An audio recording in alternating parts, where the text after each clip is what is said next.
yang positif untuk kelas kita. Kesepakatan kelas kita akan menjadi keyakinan kelas yang akan kita jadikan pedoman untuk pembelajaran dalam sehari-hari. Ya, sekarang ibu bagikan sticky note-nya, kertasnya, kamu tuliskan kesepakatan kelas kita. Oke?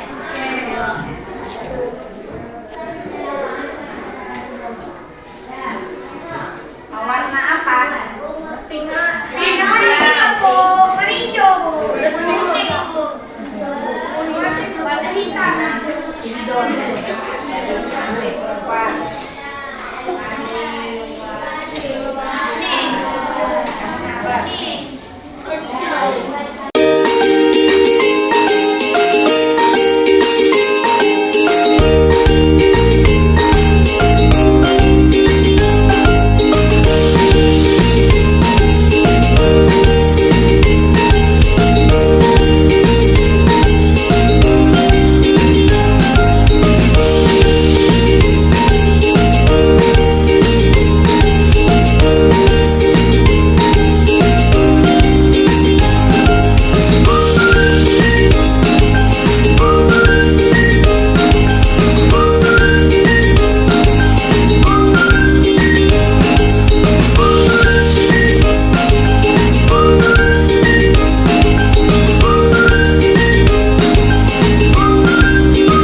Selamat pagi buat kita semua dan salam bahagia untuk kita. Terima kasih saya ucapkan kepada Bapak Ibu Guru yang hadir pada hari ini. Pada kesempatan kali ini saya akan mencoba berbagi praktik baik tentang budaya positif, mewujudkan budaya positif di lingkungan SDN 1 Bandar Laksamana.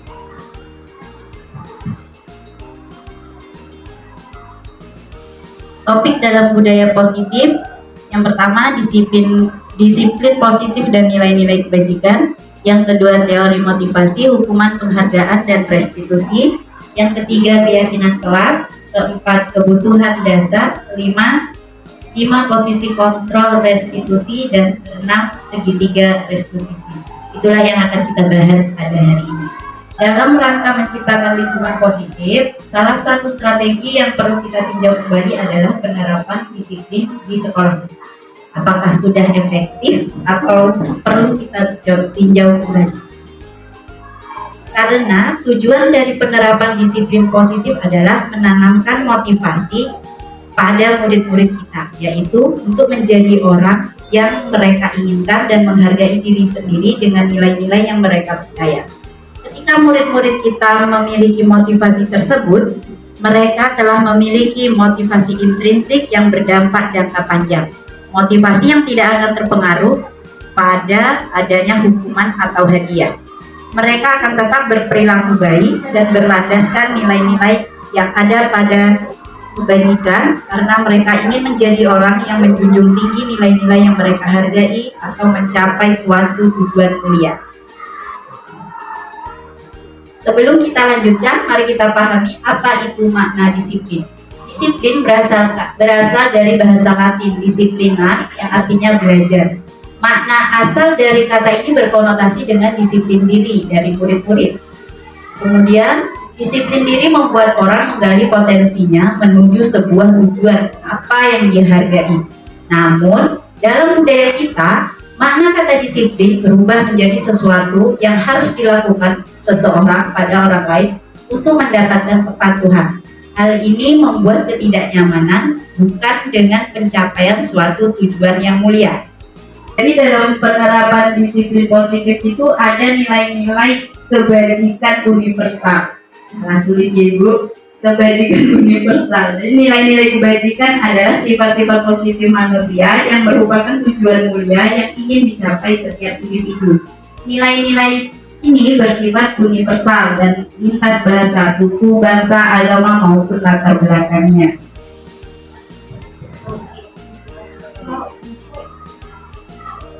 Nah, dari nilai-nilai kebajikan itulah ini ada nilai yang ingin dicapai oleh setiap anak Indonesia kita yang sekarang kita kenal dengan profil pelajar Pancasila, yaitu yang pertama beriman, bertakwa kepada Tuhan Yang Maha Esa, berakhlak mulia. Kemudian mandiri, bernalar kritis, berkebinekaan global, bergotong royong, dan kreatif. Bapak pendidikan kita, Ki Hajar Dewantara, menyebutkan di mana ada kemerdekaan, disitulah harus ada disiplin yang kuat. Di situ Ki Hajar Dewantara menyatakan bahwa untuk mencapai kemerdekaan atau dalam konteks pendidikan kita saat ini, anak harus merdeka. Syarat utamanya adalah harus ada disiplin yang kuat. Disiplin yang dimaksud adalah disiplin diri yang memiliki motivasi internal. Jika kita tidak memiliki motivasi internal, maka kita memerlukan pihak lain untuk mendisiplinkan kita. Dan motivasi eksternal karena berasal dari luar, bukanlah dari dalam diri kita sendiri. Nah, merdeka menurut Ki Hajar Dewantara artinya tidak hanya terlepas dari perintah, akan tetapi juga cakap untuk memerintah diri sendiri. Jadi untuk menciptakan anak-anak yang memiliki disiplin diri, mereka berperilaku dengan mengacu pada nilai-nilai kebajikan universal dan memiliki motivasi intrinsik bukan ekstrinsik. Artinya motivasi itu terdapat dalam diri mereka sendiri, mereka yang ingin melakukannya, bukan lagi dari kita sebagai guru ya. 3 motivasi perilaku manusia. Yang pertama, untuk menghindari ketidaknyamanan atau hukuman. Apa yang akan terjadi apabila saya tidak melakukannya? Yang kedua, untuk mendapatkan imbalan dari orang lain. Jika saya melakukan ini, maka saya akan mendapatkan apa? Itu motivasi perilaku manusia yang merupakan motivasi eksternal dari luar. Nah, yang paling penting itu dari tujuan disiplin positif adalah motivasi internal untuk menghargai diri sendiri dengan nilai-nilai yang dipercayai. Maka pertanyaannya, saya akan menjadi orang seperti apa bila saya melakukannya? Nah, untuk membentuk sebuah budaya positif, dari disiplin positif yang akan kita lakukan adalah yang pertama, kita harus membuat sebuah keyakinan kelas. Kenapa harus keyakinan kelas? Karena suatu keyakinan akan lebih memotivasi seseorang dari dalam atau memotivasi secara intrinsik. Seseorang akan lebih tergerak dan bersemangat untuk menjalankan keyakinannya daripada hanya sekedar mengikuti serangkaian peraturan tulis tanpa makna. Jadi itulah pentingnya keyakinan kelas.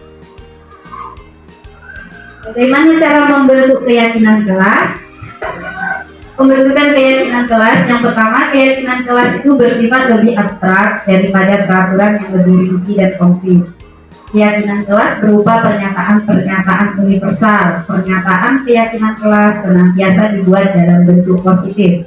Keyakinan kelas hendaknya tidak terlalu banyak sehingga mudah diingat dan dipahami oleh semua warga kelas. Semua warga kelas hendaknya berkontribusi dalam pembuatan keyakinan kelas melalui diskusi, bersedia untuk meninjau kembali keyakinan kelas dari waktu ke waktu.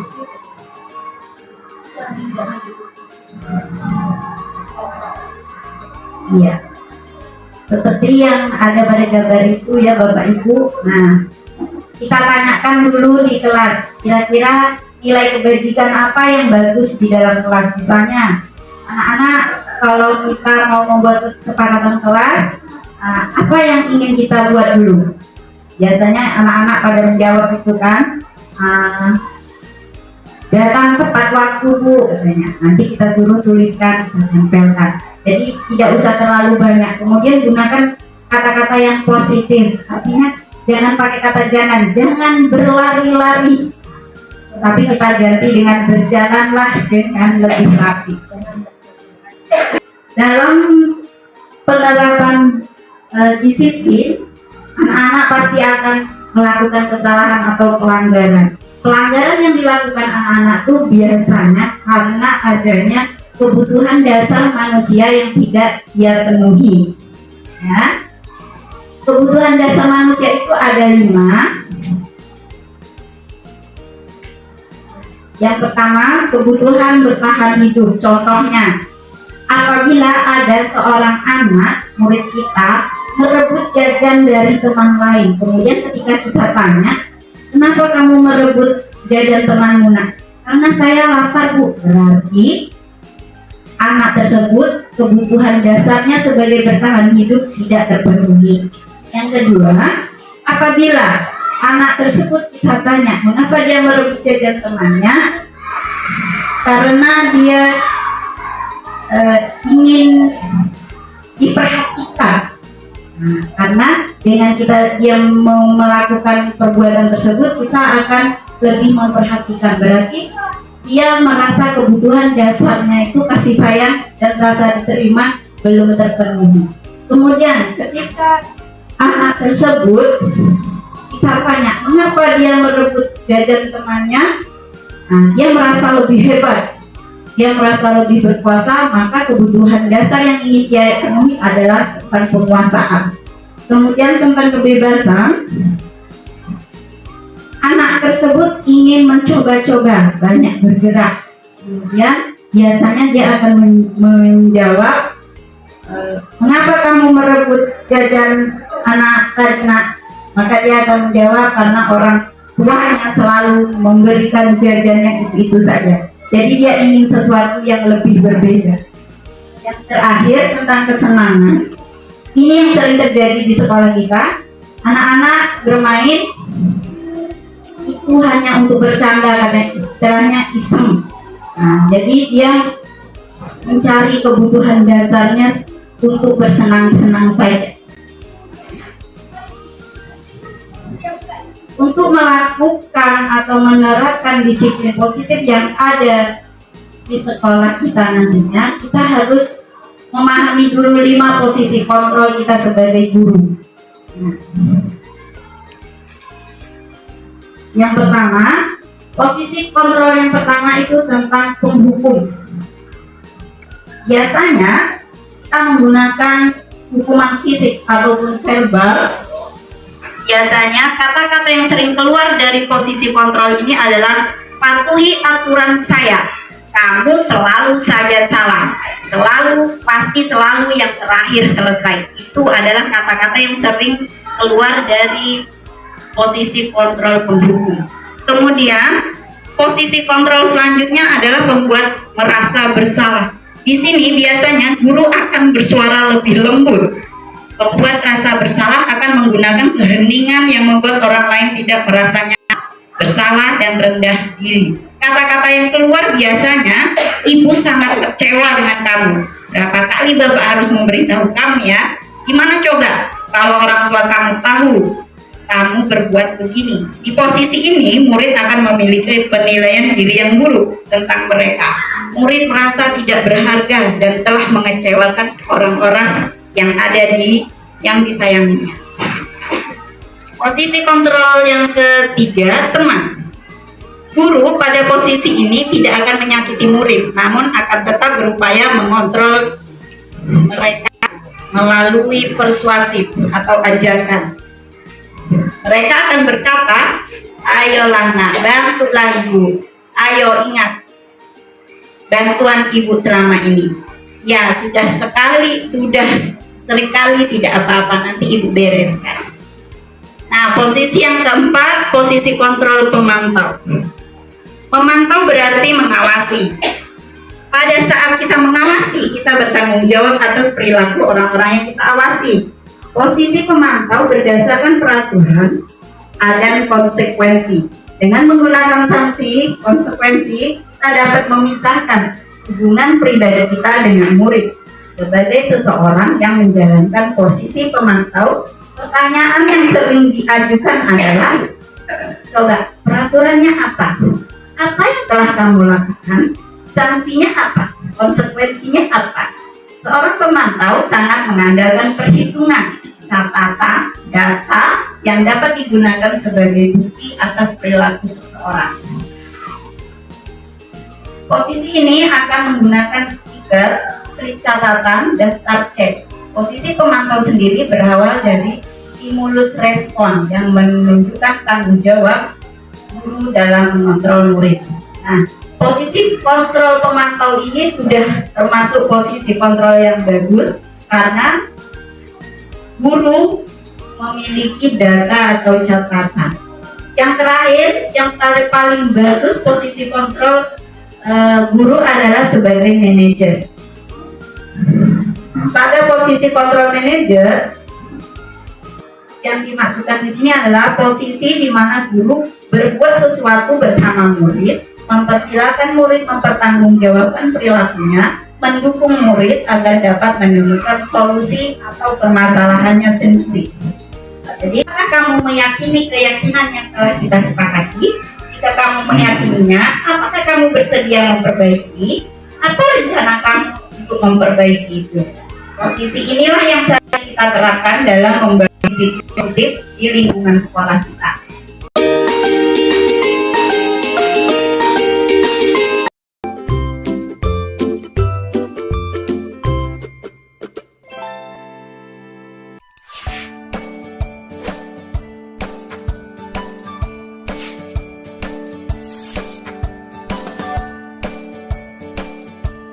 Halo, Bapak Ibu Guru calon guru penggerak. Video ini akan menampilkan 5 adegan interaksi guru dan murid. Silakan menonton dan merefleksikannya.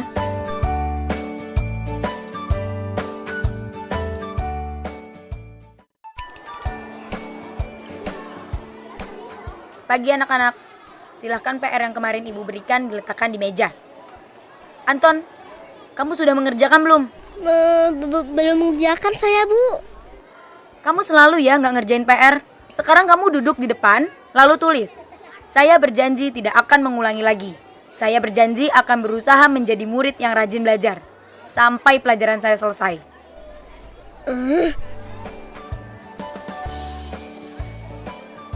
Pagi anak-anak. Hari ini ada tugas ya? Ada yang belum mengerjakan? Anton, kamu sudah mengerjakan? Belum, Pak. Kamu nggak ngerjain tugas ya? Kamu mau jadi apa nanti? Kamu niat sekolah nggak sih? Coba, bayangkan orang tuamu betapa kecewanya sama kamu. Kamu itu sudah kelas 5. Harusnya bertanggung jawab sama dirimu sendiri. Maaf, Bu. Saya terlambat. Ya udah, nanti jangan diulangi lagi ya. Kalau kamu rajin, Ibu senang lihatnya. Ya, lain kali tepat waktu ya masuknya. Tos dulu dong. Kita kan teman. Wah, jadi kalau aku terlambat lagi, nggak apa-apa ya.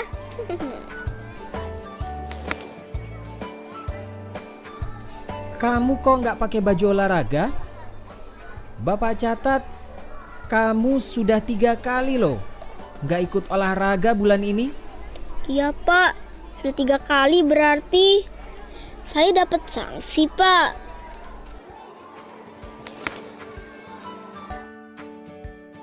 Ini, Bu. Saya mau ngumpulin tugas. Maaf ya, Bu. Saya terlambat ngumpulin tugas. Kenapa kamu terlambat mengumpulkan tugas? Iya, Bu. Saya kalau sore bantuin ibu jaga warung. Gak sempat ngerjain tugas. Kira-kira nih, apa yang bisa kamu perbaiki supaya kamu bisa mengerjakan tugas tepat waktu? Coba, kapan biasanya kamu membantu ibu jualan? Jam 6 sampai jam 8 malam, Bu. Bagaimana kalau kamu membuat jadwal? Kapan kamu akan mengerjakan tugas? Oh gitu ya, Bu. Saya coba deh, Bu. Terima kasih, Bu.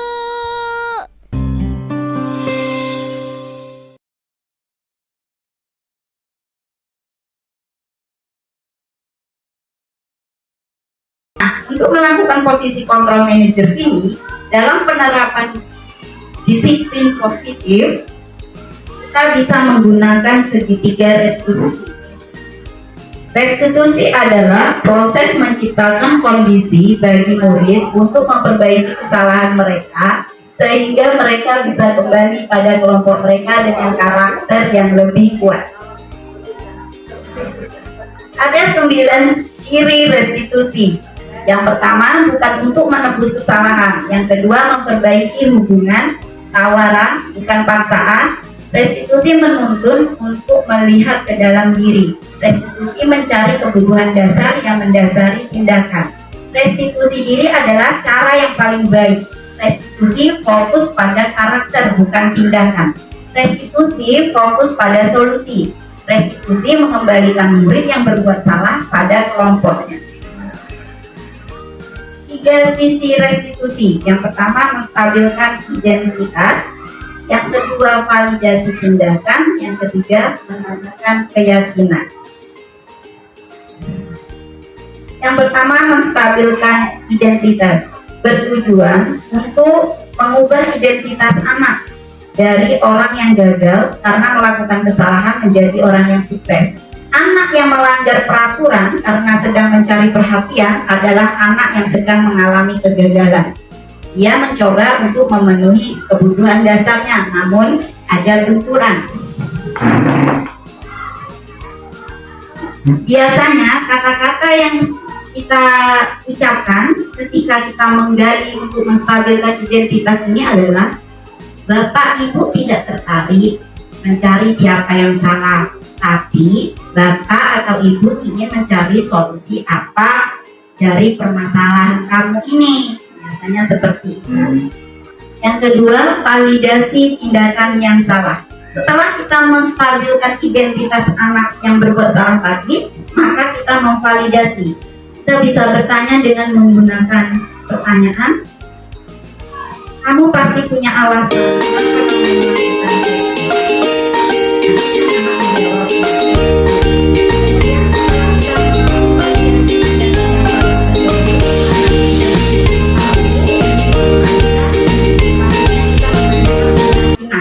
Kita tadi sudah membuat keyakinan atau kesepakatan di kelas kita. Jadi kita ingatkan kembali dia. Kamu mau jadi seperti apa? Nilai-nilai apa yang kamu ingat dari kelas kita yang telah kita sepakati? Nanti dia akan menjawab. Dari situ kita akan mengantarkan dia untuk mencari solusi dari masalah yang sudah dia timbulkan tadi. Ini ada contoh penerapan segitiga restitusi.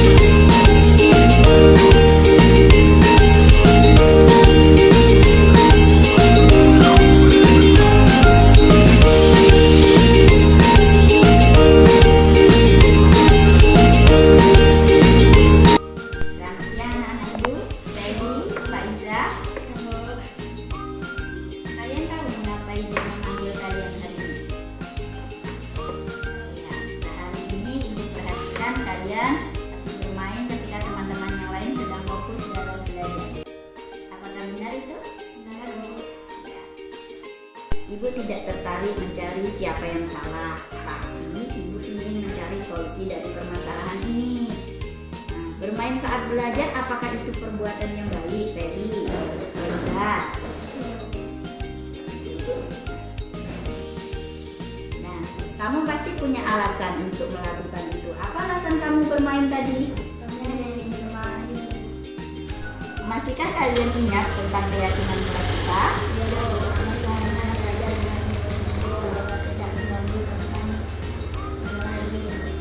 Iya, berarti kalian masih ingat kan apa itu keyakinan kelas kita?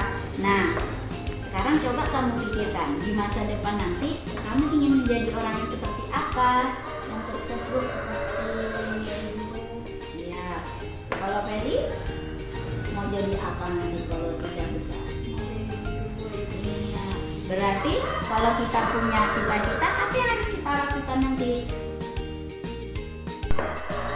Nah, jika kalian nanti ingin menjadi anak-anak yang sukses, berarti kalian harus bersungguh-sungguh saat belajar di kelas ya. Iya Bu, nanti kami akan belajar dengan Ya, mengikuti pelajaran yang ada di kelas. benar ya. Itu sampai di sini dulu hari ini. Semoga besok lebih semangat dalam belajarnya dan bersungguh-sungguh. Terima kasih Bu. Ya.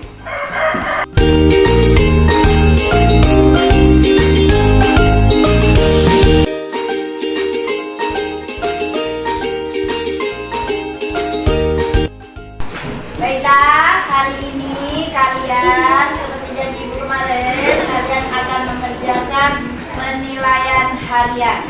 Jadi kerjakan masing-masing semampu kamu ya. Jangan lupa tuliskan namanya.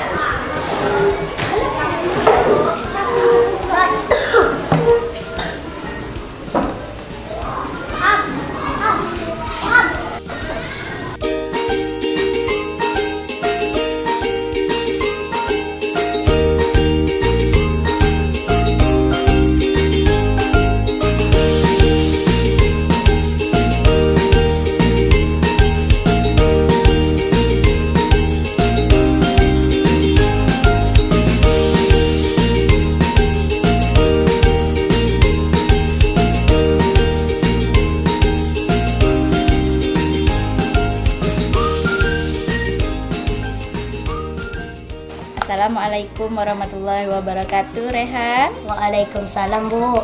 Ya. Rehan, apa kabar hari ini? Baik Bu. Iya. Rehan tahu mengapa ibu memanggil Rehan ke sini? Tidak Bu. Iya. Kalau Rehan tidak tahu, ibu kasih tahu ya. Rehan tadi waktu ulangan di kelas ibu lihat Rehan melihat jawaban teman sebelah ya. Henry juga bilang begitu tadi ke ibu. Artinya Rehan hari ini menyontek, betul atau tidak Rehan? Iya Bu. Iya. Mencontek itu perbuatan yang baik atau tidak baik Rehan? Tidak baik Bu. Setiap manusia pasti pernah berbuat salah. Ibu juga pernah berbuat salah. Rehan juga tadi berbuat salah, yaitu dengan mencontek. Ya. Iya Bu.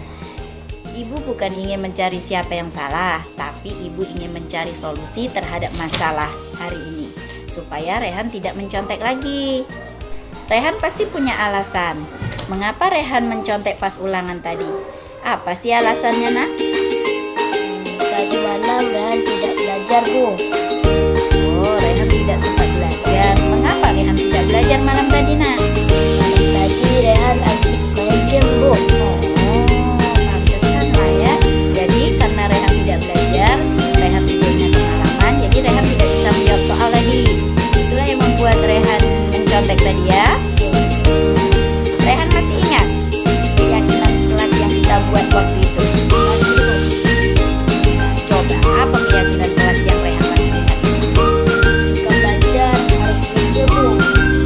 Rehan yakin sifat jujur itu baik dalam kehidupan kita? Jadi apa kira-kira yang harus Rehan lakukan supaya Rehan tidak mencontek lagi?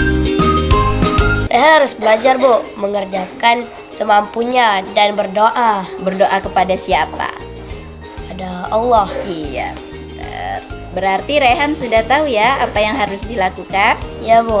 Ya, jadi kapan Rehan mau melakukan apa yang Rehan katakan tadi? Mulai hari ini Bu, saya akan rajin belajar, berdoa, dan tidak nyontek lagi Bu. Oke, berarti ibu yakin ya Rehan bisa melaksanakan apa yang Rehan katakan tadi. Ya. Kemudian ibu yakin Rehan akan menjadi anak yang lebih baik lagi ke depannya ya. Terima kasih. Si Bu. Ya. Oke, kalau begitu silakan kembali ke lokalnya lagi ya. Itulah tadi contoh dari penerapan segitiga restitusi. Nah, kita sampai pada akhir kegiatan kita hari ini. Saya harap kepada Bapak atau Ibu Guru dapat menyampaikan refleksi kegiatan kita hari ini dengan menjawab sebuah pertanyaan. Hal apa saja yang saya dapatkan dalam mengubah paradigma saya? Hal yang saya dapatkan untuk mengubah paradigma saya mengenai disiplin, khususnya di sekolah SD Negeri 1 Laksana. Perasaan apa yang muncul selama mengikuti kegiatan ini? Perasaan saya senang karena saya mendapat ilmu hari ini dari kegiatan hari ini. Peran kontrol apa yang telah saya lakukan sebelum saya mengikuti kegiatan hari ini? Adapun peran kontrol yang telah saya lakukan sebelum saya mengikuti kegiatan ini yaitu teman, di mana guru pada posisi ini tidak akan menyakiti murid. Kemudian guru selalu menasehati murid dengan baik, namun akan tetap berupaya mengontrol murid melalui persuasi. Peran kontrol apa yang akan saya terapkan setelah mengikuti kegiatan hari ini?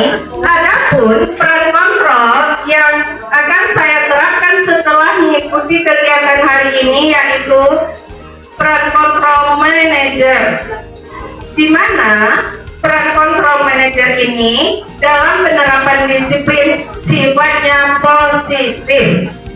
Ya, demikian jawaban dari saya. Demikianlah presentasi saya tentang penerapan budaya positif pada hari ini. Lebih dan kurangnya saya mohon maaf. Terima kasih. Salam.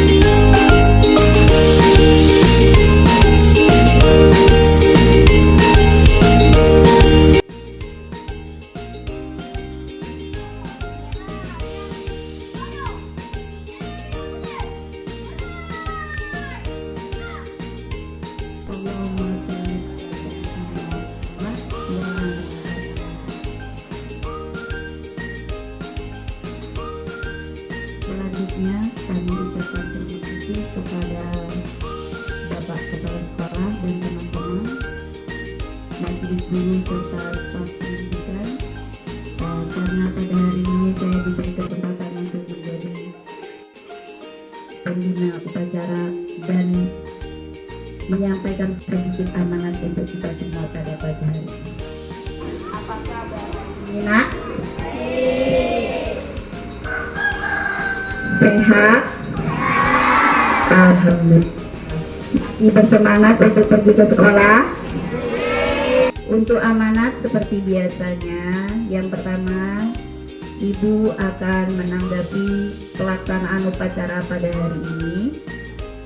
Pelaksana upacara pada hari ini adalah kelas 4, kelas awal yang melaksanakan upacara, ya. Alhamdulillah sudah bagus.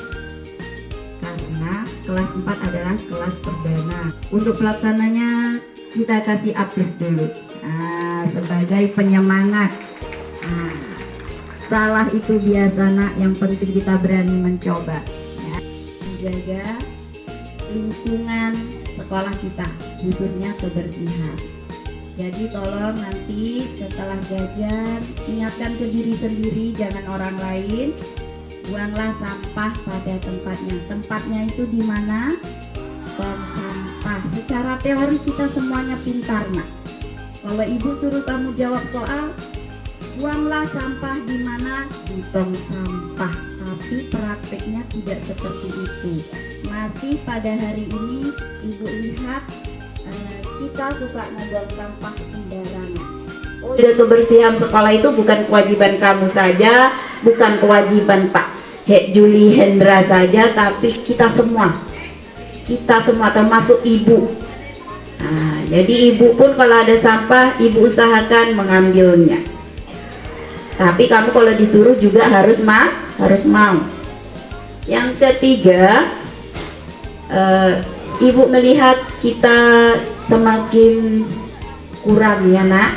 Mungkin karena pandemi kemarin kita terbiasa, maka Ibu minta kepada kita semua untuk kembali membiasakan diri tentang 5S.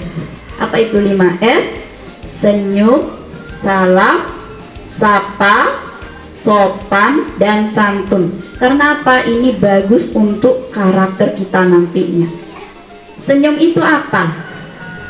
Ada yang tak bisa senyum, nak? Ada yang suka dengan senyum? Kamu suka mana? Melihat ibu guru kamu masuk ke kelas dengan wajah tersenyum atau dengan wajah merengut? Senyum, karena sebagian senyum itu sebagian dari sedekah ya. Jadi dengan senyum kita akan membuat orang lain juga bergembira. Kemudian sapa. Apa itu sapa? Menegur. Bagaimana cara menegur yang baik? Kalau kelas 1 kita sudah belajar dari kelas 1. Ada kalimat sapaan. Selamat pagi Ibu, selamat pagi Bapak, selamat pagi teman-teman. Iya kan? Iya. Assalamualaikum Bapak. Tapi kebanyakan anak ibu menegur gurunya itu seolah-olah dimain-mainkan. Bu. Seperti itu kan? Jadi sapalah guru kamu dengan sapaan yang baik. Yang ketiga, salam. Ini agak berkurang ya sejak kita pandemi. Karena kemarin takut corona kita tidak salam. Jadi usahakan masuk kelas itu salam dengan gurunya, pulang sekolah juga seperti itu. Biasanya kita seperti itu kan dulu? Ya tidak? Kalau sekarang ibu lihat kita pulang sekolah berebut langsung mau pulang. Jadi nanti tolong dibiasakan kembali. Yang terakhir, sopan dan santun. Ini sangat berkaitan dengan ucapan maupun perbuatan kita, nak. Kalau kita bertutur kata dengan sopan, insya Allah kita akan bisa menjaga sikap kita. Sudah, nak? Dengar tadi apa yang ibu sampaikan? Ingat ya. Cukup sampai di sini, ibu sudahi. Wassalamualaikum warahmatullahi wabarakatuh.